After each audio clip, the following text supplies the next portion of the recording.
The companions of the Prophet ﷺ were sitting talking amongst themselves, hadith of Sahih Muslim, when he came and he asked, "What are you talking about?"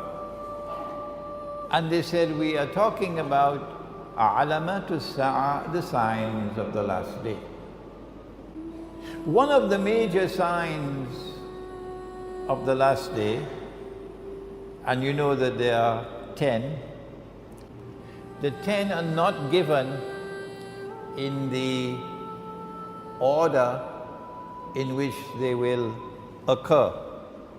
It's a big English word, the chronological order in which they will occur. Which one comes first, which second, which we don't have that. What are the 10? Number 1, Dajjal. Number 2, Gog and Magog. Number 3,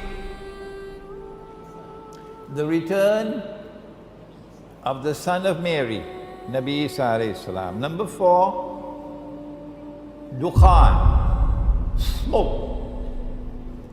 And the Quran says that one day it's going to be plainly visible in the sky. Number 5, Dabbatul Ard, a creature or beast of the land. Which land? Which land? I say the Holy Land, Al-Ardul Muqaddasa. Number 6, that the sun would rise from the west. Number 7, 8 and 9, 3 earthquakes in which the earth will sink down and swallow what it swallows. One in the east, one in the west, and the third one in Arabia. And number 10, that a fire will come out of Yemen. And this is not the fire that you use to cook, as a symbolic language, and drive people to their place of assembly for judgment. So of these 10, I want to turn to the smoke. A nuclear war would be one in which nuclear powers will use every single nuclear weapon that they possibly can use, because it's going to be a fight to the finish. And so the world can now expect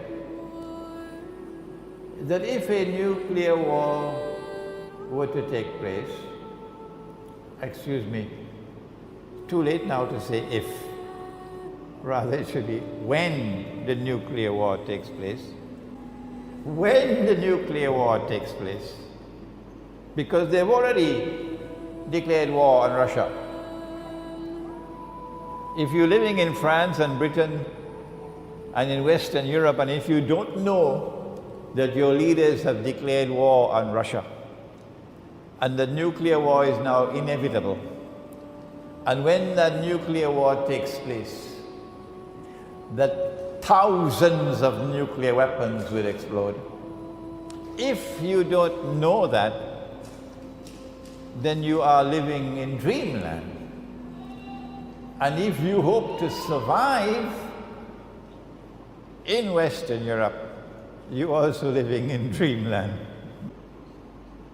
When it does take place, then I want to suggest to you tonight that the mushroom clouds which come from nuclear explosions, which will probably blot out sunlight, so that there will be no sunlight in the world. For how long, I don't know.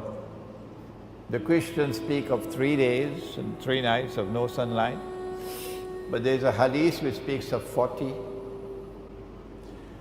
I want to suggest to you tonight, for you to think about it, that when the Prophet ﷺ spoke about smoke, dukhan, as one of the signs of the last day, that he was referring to the mushroom clouds which will come from nuclear war, the Malhama.